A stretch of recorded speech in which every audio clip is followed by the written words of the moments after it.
All righty, so we are live here this morning with Shelf's 3 Cents. Thank you so much, everyone, for joining us on this beautiful Saturday morning. At least for in my part of the country, it's beautiful over toward the West Coast. But financial literacy, y'all. April is Financial Literacy Month, and it's also one of my favorite things to talk about in the whole wide world. That was Okay. my platform. Yeah, that was my platform recently as I was Miss California, Queen of Charity, financial literacy. It's so very important. So like it's critical, it's key. So this morning, I'm super excited that I get to talk to someone who is an integral part of the Financial Literacy Festival. And as you know, that's one of my favorite festivals in the whole world. Yeah, mine Um, too. yeah, pairing education, financial education with, film and entertainment. I love that. So this morning, y'all help me welcome. I have Mr. Gregory Buckshon with us, and he's the owner of Rare Hues Collective. Okay. Now that's a company that has a mission that I absolutely love, right? They build resources that aid in creating economic opportunities for overlooked communities, right? I love that. So the main way that they achieve that is through, guess what? Financial literacy. Okay. And he's partnered with all sorts of organizations and people, not just the film festival, Financial Literacy Film Festival, but also with the St. Petersburg Center for the Health for Health. Or is it Yeah, health health equity? equity. I'm sorry. Yeah, health I'm and reading equity. what he wrote me. Okay, so the St. Yeah. Peter Center, they use the shorthand, y'all. I'm sorry. So and I do believe that's in Florida, yes? St. Yes, it Petersburg Center is. for St. Health Equity. Petersburg, Florida. Yes. Okay. And then he's partnered with Arts for Life, Hillsborough Community College, all sorts of organizations. But you know what? I'm not going to steal his thunder. I'm going to let him tell you about that. So talk to us. Tell us about this mission you're on. I absolutely love that. I do. I really love that. Yeah, so of course, and thank you for having me on your wonderful platform and thank you as well for being a part of the mission. I think so I grew up in the inner city in Miami, a place called Liberty City. And basically, growing up, I was around a lot of different things, a lot of different people that knew how to make money. But Mhm. for some reason, they always seemed broke or always seemed to need to figure out how to continue to make money. And so that was kind of my journey as well. Even though I went to college, I was in college, and after college, I was on that same kind of journey. Like making money, the goal was simply just to make money, figure out what job I can get to make the most money. I went to like a gathering with one of my professors, and his daughter came and asked him for some money to buy something, and he started talking to her about like, didn't I give you an allowance, and don't we go through this budgeting thing and all of these different things. And I stopped and was like, wait, because she was like 16. And so from there, what I was like, okay, I have to have this conversation because I'm 26 and I'm not doing any of that. He's like the 10% and the 50, 30, 10 and all of these things. And I'm like, what are you talking about? So we had the conversation and he was saying like he gives, different amounts for different ages. He had like 5 kids at the time, but basically his oldest daughter got like $100 a month, and she was to save a portion for tithing, a portion for spending, a portion for saving, and a portion for investing, and things like that. And so from that money, she buys the thing that she wants, needs, and everything like that. And he further went on to say his dad, who was an investment banker, was just living off basically the money that he earned. He didn't need like he was getting retirement, but he didn't necessarily need it. He just took out, the money from the interest. I'm Mhm. like, what is interest? What are these things that you speak of? Mhm. Um, and that sent me on a journey of like, why? And I'm 26. I know nothing about this. I'm pretty sure my mom is 50 something at the time. She knew nothing about this. My grandmother knew nothing about, like, why don't we know? People in my community knew nothing about it. So it's like, how do I? Well, first I was like, let me figure that out. Why didn't I know anything? I started reading books like The Richest Man in Babylon, Rich Dad Poor Dad, some of Dave Ramsey's books. I started reading a lot of things. And I figured out like they don't make financial literacy for people that look like me. And so I decided to, You think so? yes, like mainstream financial literacy, like if you go into a even a bank, like I work at a bank now, you have to Hmm. have a certain amount of assets before somebody will sit down and talk to you. Right. Financial Yeah. advisor. You have to have XYZ going on. But it's like if you don't know how to create those assets, then how are you going to have them? It's similar to like when you come out of college, you're like, oh, I'm gung ho about getting a job, and they're like, well, you need 5 years of experience. And you're like, how am I going to get that experience? I was just in college. It's similar. Like you need $5,000 saved up. Well, how am I going to get that when I have all of these bills and I don't know how to manage what I have, and everything that I have that's coming in is going out. So I was just decided to figure out how to take that and speak in a way that allows people to one be engaged, because financial literacy can be boring because it's a lot of numbers and a lot of concepts, and it can also be daunting because you don't want to know that you're broke. Like you know, but you don't want it to be like proven by going through your budget and doing all the things, and now you see, okay, I have less money than I actually thought I had. So how do you get people riled up to want to go through that process? And so I went down this rabbit hole, and then I just figured out how to kind of merge culture, art, history, and different things with financial literacy, so that way we can start getting a leg in the game.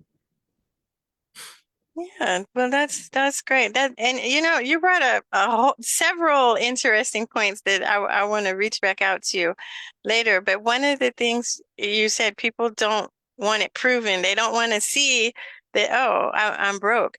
But you know, that's where it's most important, I think. Yeah. When you do have just a few pennies, that's where you really have to learn how to manage them, right? Yes. And to go ahead and create that.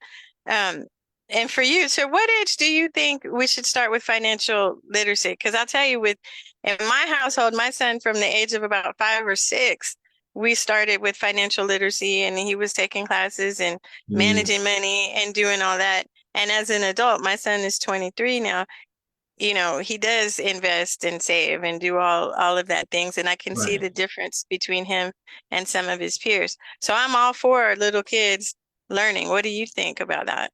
I'm all for it as well. I actually, it's funny. I did a video. I'm about to post it soon about like the whole. You know how we say, "Stay in the child's place."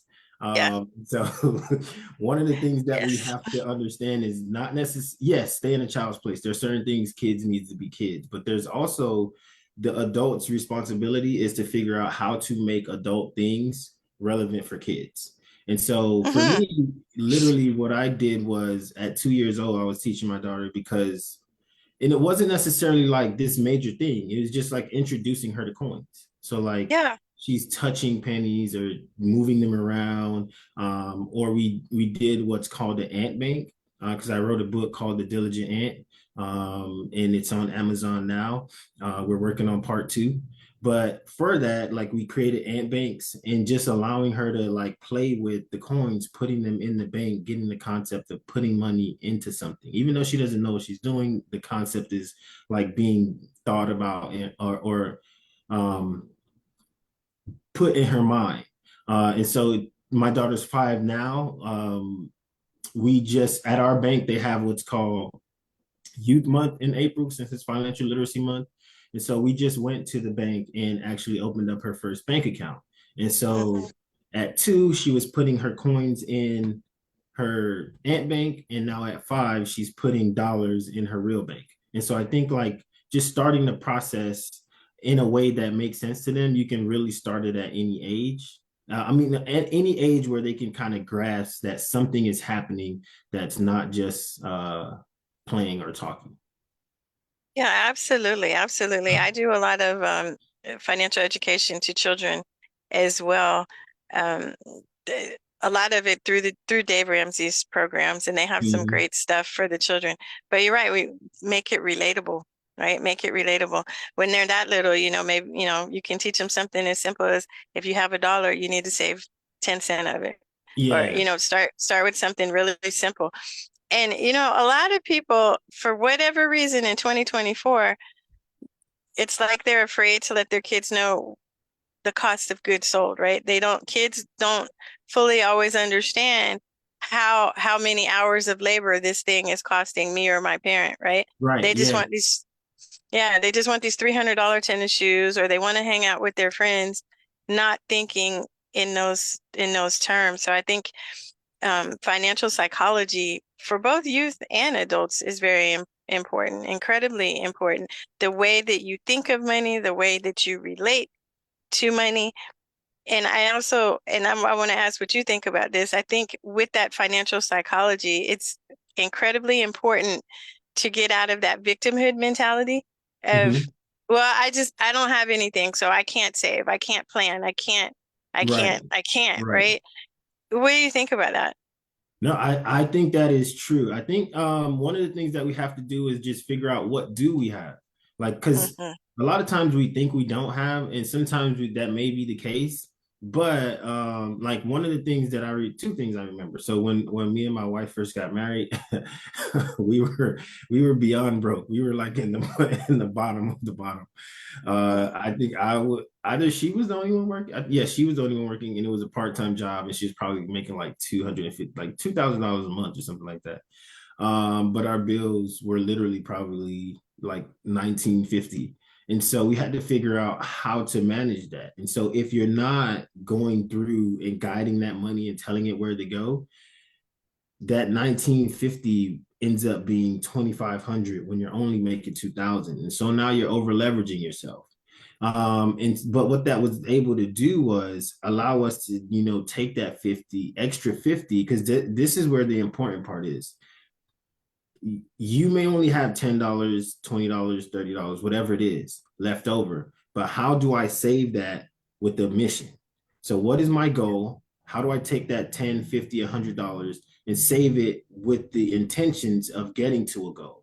So if my goal is Hmm. to make more money at my job, what skill sets do I need to get to do that? And how do I take that $50, compound it over time, and then when I get the 500 or 1,000, whatever it is that I need, use that to now take a course to now put myself in position to turn that extra 50 into an extra 1,000, because now I put myself in a position to get a better job, or to a lot of be your own boss going on right now. How do I take that 50 and put it into a business idea that I have? Again, save it over time, put it into a business idea that I have, and now make that business come to fruition. Now I have 2,000 coming from my job, and then I have an extra 50 to 100 or 200 a month coming from this business that I just created. And now as I grow that business, I now have multiple streams of income coming in. So it's like, instead of looking at what I don't have, what do I have, and how can I use what I have to build? And I think that's one of the things, like we want things to be lofty. How do I use the little bit? um Compound interest, like I said, when I was talking to my professor, he was talking about the interest. I think it's Robert Kiyosaki says compound interest is no, it's somebody, but they say compound interest is the ninth wonder of the world. It's Hmm. Warren Buffett. Warren Buffett says compound interest is the ninth wonder of the world, because you can literally put in $10 a month for the next few years. So I do it. I do it so I get people to understand, because we talk about generational wealth. I know I'm all Yeah. over the place, but we talk about generational wealth a lot. And this is just to say, answer your question in a broad scope of like how a little bit can equal a lot.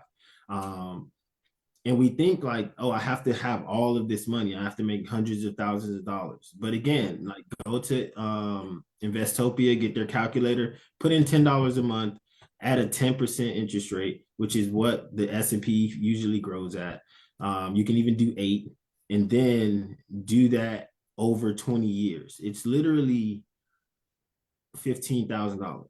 So you could just take that and give it to your kid, and now your kid is set up to put a down payment on a house, put a lot Hmm. some on the car, start their own business. So like when we're thinking about these things, we have to think incrementally instead of like grand scheme. How do I take this little bit and grow it to the number that I want?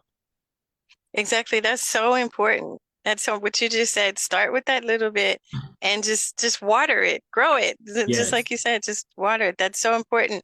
you can't eat the whole elephant at once. What do they say? The way to eat an elephant is piece by piece, one piece at a time. One And piece it at a is like time. that. Yeah. It's definitely like that with financial literacy.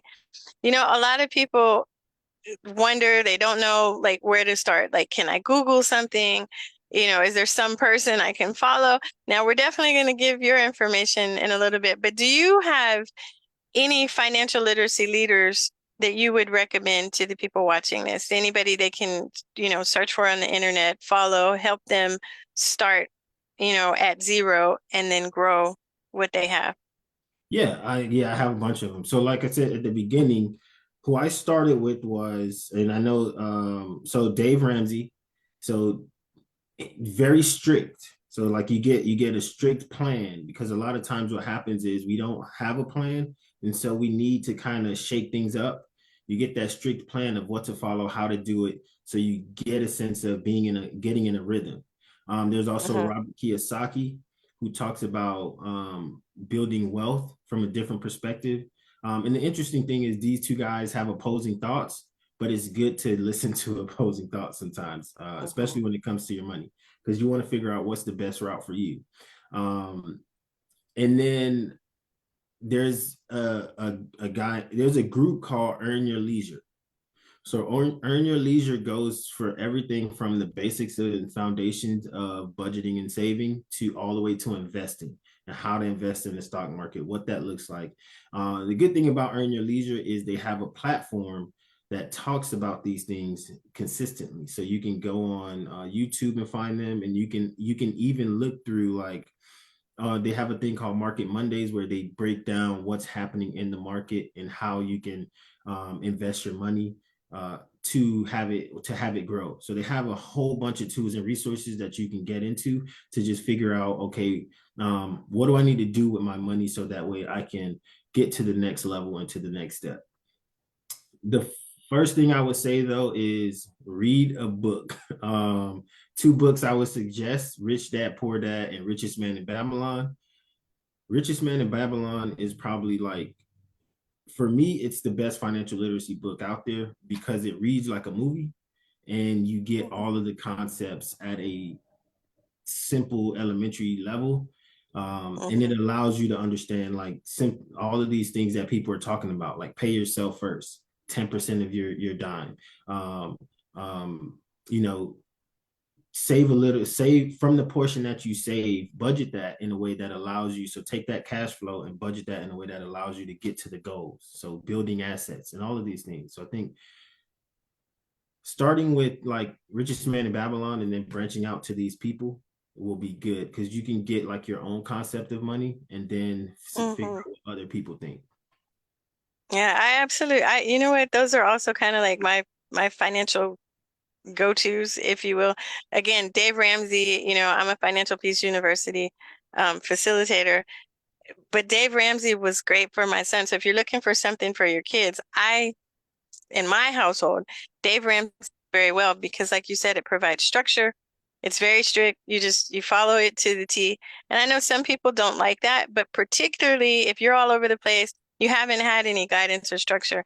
I do think Dave Ramsey is great because his programs absolutely get you in the habit of dealing with money and not being a Yeah, victim when it comes to money.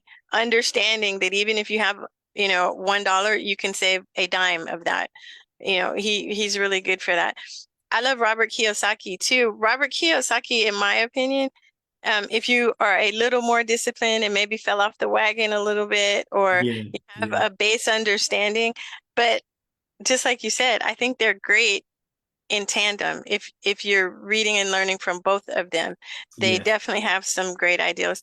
And it's funny you mentioned Richest Man in Babylon. That was definitely something I had my kid read. I read it and was just like, this is it. I love it. This is, like you said, it reads cinematically. It's great instruction, and also kind of makes you feel like, okay, something or someone's there to kind of hold my hand in this journey. So I yeah, definitely think that's a great guide. But, some people, particularly if you're not into budgeting just yet, I think these resources that you mentioned are going to help them deal with that notion of, okay, let me budget, let me plan, let me forecast, let me Yeah. see what's out there, and just help improve their condition.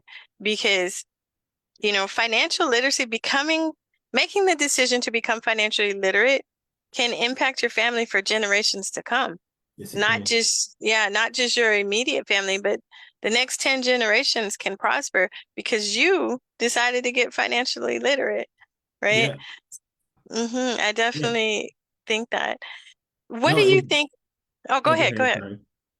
Sorry. Go ahead. Oh, no, I was gonna say, yeah, that's definitely the case. We see it when it comes to like even you have a family that comes over here and they have like, or even just any kind of family, that first generation goes to college, and then after that you have a trickle down effect of the rest of them going to college, or a parent starts a business and then there's a trickle down effect Mm-hmm. of the rest of the family benefiting from that business. So I definitely think, I know for sure that there's a trickle down effect of once you start to engage with financial literacy and you start to learn it, and as you pass that down to your kids, and Mm-hmm. they will then want to do the same, because as you get out into the world and you see that there's this gap between those who know and those who don't, you will always Yeah. want to make sure that you and your family are in the know. And for me, it's like figuring out how to make sure that communities are in the know. So like in Yeah. my family, I know my family is going to be good, but how do I make sure that the family next to me and the family next to them is good as well? Exactly. That's important. What do you think are the top three things that are essential to becoming financially literate? If you just, off the top of your head, if you had to name three things that really assist in that journey, what would you say? So I would say the first thing is understanding yourself a little bit. So I think like what I like to do with financial literacy is take a step back. For eons, we've been taught how to think about things outside of us. So from school, we're taught like, how do you think about the person, like all of these outside sources, math, reading, science, never taught like, who are you? What do you want? What is your value to society? What do you bring to the world? So I think that's the first thing that that is the first thing I start with. Who are you? What is your value? So we all have an intrinsic value that benefits society. Hmm. And then, like my shirt says, creativity is the new currency. How do we lead with our value through creativity? Creativity, like when you think about Apple, when you think about Google, Microsoft, these people were able to retain their creativity and use their imagination to innovate. So you as a human being have the ability to do that. So we kind of take a step back and go from that psychological standpoint that you were talking about and get people in a mindset of, who am I? What is it that I can bring to the table based on my likes, my the things that I do, things that I engage with, the things that I know, and then how do Hmm. I creatively think about society and the economy, and how can I take what I like, what I know, what I love to do, and create something that benefits the economy. So that's the first thing. Second thing is turning all of the first stuff into goals. So like, what goals do I have for my life? And this is going to connect in a bit. And so taking your goals, and then the third thing is figuring out how to use the income that you have to then go back into your goals. Because the goal is like you said, it's very much psychological. Because most of the reasons that we don't want to budget and don't want to engage with finances is because it's very strict, it's very demanding, and it's very much seems like go work. One of the things that we hear is work 60 years, retire rich, and XYZ. But there, although that is very important because you don't want to try to jump that phase, you can, while working for 60 years, pour into the things that you want to do and that you love. So how do we take our money and, yeah, we're investing in our 401k, we put money to the side, we're investing into the stock market, but then also taking some of that money and putting it into the goals that we want. If I want to build a business, again, Yeah. if I want to grow in my job, if I want to just travel the world, if what is it that I want to do? So now budgeting becomes easier, it becomes more fun because the things that I want to do, I get to use my money to engage with them instead of using my money to do some future thing down the line. I'm doing it Yeah. all. And so when you realize that budgeting, your money is a tool to just help you express yourself to the fullest. Mm-hmm. Then you realize that, you know, everything needs a plan, everything needs guidance. So all you're doing is the budget is just helping you guide your money to so that you can fully express yourself.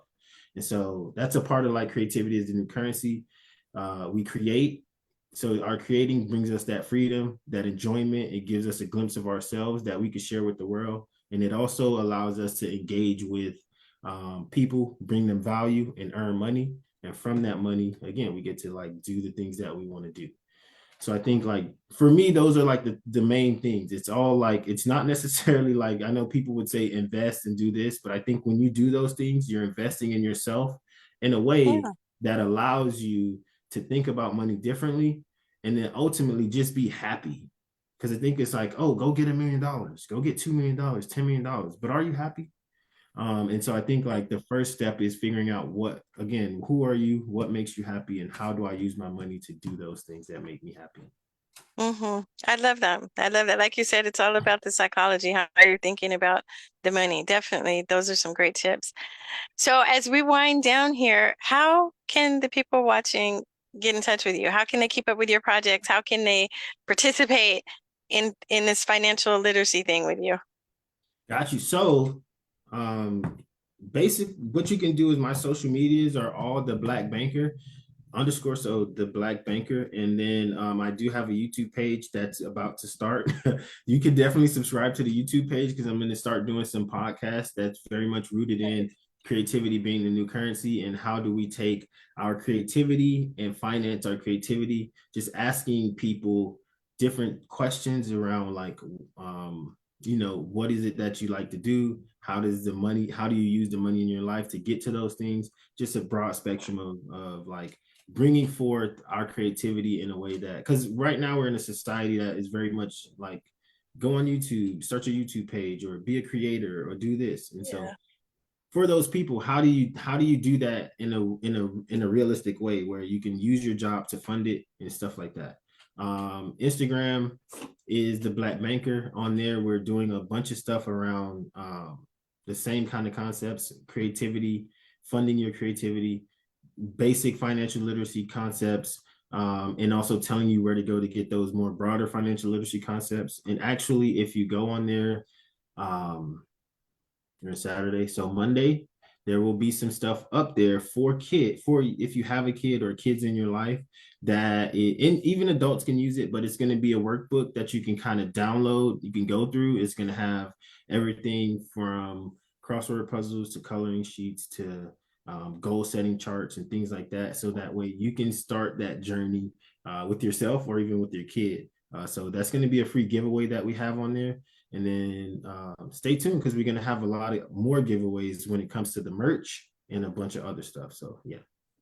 Oh, I love that. All right. So definitely I will be in touch with you. I love your mission. I love your message. I love everything you're doing.